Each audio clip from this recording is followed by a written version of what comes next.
मीराबाई भक्तिकाल की एक ऐसी संत हैं जिनका सब कुछ कृष्ण के लिए समर्पित था। यहां तक कि कृष्ण को ही वह अपना पति मान बैठी थीं। भक्ति की ऐसी चरम अवस्था कम ही देखने को मिलती है। आइए जानें मीराबाई के जीवन की कुछ रोचक बातें। मीराबाई के बालमन में कृष्ण की ऐसी छवि बसी थी कि किशोरावस्था से लेकर मृत्यु तक उन्होंने कृष्ण को ही अपना सब कुछ माना। जोधपुर के राठौर रतन सिंह जी की इकलौती पुत्री मीराबाई का जन्म 16वीं शताब्दी में हुआ था। बचपन से ही वह कृष्ण भक्ति में रम गई थीं। मीराबाई के बचपन में हुई एक घटना की वजह से उनका कृष्ण प्रेम अपनी चरम अवस्था तक पहुंचा। एक दिन उनके पड्डे ढोस में किसी बड्ढे आदमी के यहां बारात आई। सभी औरतें छत पर खड्डिड्ढी होकर बारात देख रही थीं। मीरा भी बारात देखने लगी। बारात को देख मीरा ने अपनी माता से पूछा कि मेरा दूल्हा कौन है। इस पर उनकी माता ने कृष्ण की मूर्ति की ओर इशारा करके कह दिया कि यही तुम्हारे दूल्हा हैं।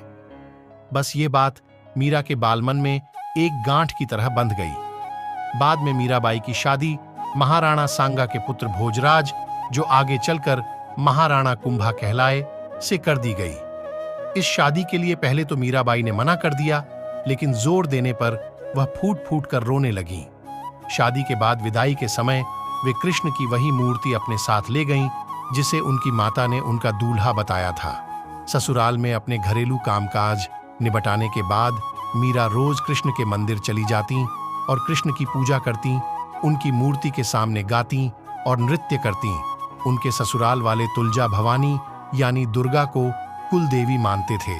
जब मीरा ने कुल देवी की पूजा करने से इनकार कर दिया तो परिवार वालों ने उनकी श्रद्धा भक्ति को मंजूरी नहीं दी। मीराबाई की ननद उदाबाई ने उन्हें बदनाम करने के लिए उनके खिलाफ एक साजिश रची। उसने राणा से कहा कि मीरा का किसी के साथ गुप्त प्रेम है और उसने मीरा को मंदिर में अपने प्रेमी से बात करते देखा है।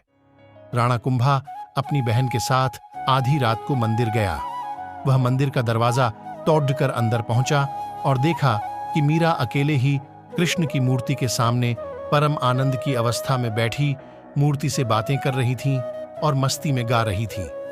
राणा मीरा पर चिल्लाया, मीरा, तुम जिस प्रेमी से अभी बातें कर रही हो उसे मेरे सामने लाओ।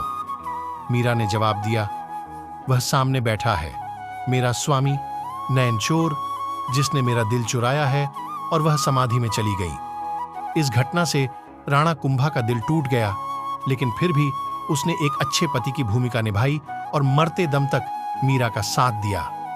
हालांकि मीरा को राजगद्दी की कोई चाह नहीं थी, फिर भी राणा के संबंधी मीरा को कई तरीकों से सताने लगे।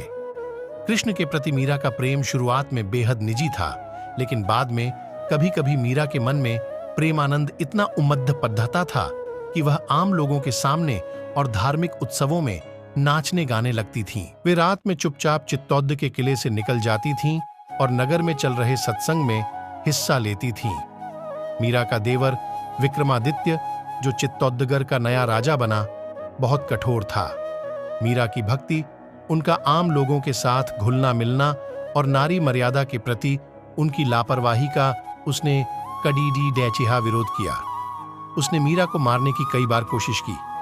यहां तक कि एक बार उसने मीरा के पास फूलों की टोकरी में एक जहरीला सांप रखकर भेजा और मीरा को संदेश भिजवाया कि टोकरी में फूलों के हार हैं। ध्यान से उठने के बाद जब मीरा ने टोकरी खोली तो उसमें से फूलों के हार के साथ कृष्ण की एक सुंदर मूर्ति निकली। राणा का तैयार किया हुआ कांटों का बिस्तर भी मीरा के लिए फूलों का सेज बन गया जब मीरा उस पर सोने चली। जब यातनाएं बर्दाश्त से बाहर हो गईं तो उन्होंने चित्तौदैच छोड़ डाच दिया। वे पहले मिड्ढाता गईं, लेकिन जब उन्हें वहां भी संतोष नहीं मिला तो कुछ समय के बाद उन्होंने कृष्ण भक्ति के केंद्र वृंदावन का रुख कर लिया। मीरा मानती थीं कि वह गोपी ललिता ही हैं जिन्होंने फिर से जन्म लिया है। ललिता कृष्ण के प्रेम में दीवानी थीं। खैर, मीरा ने अपनी तीर्थ यात्रा जारी रखी। वे एक गांव से दूसरे गांव नाचती गाती पूरे उत्तर भारत में घूमती रहीं।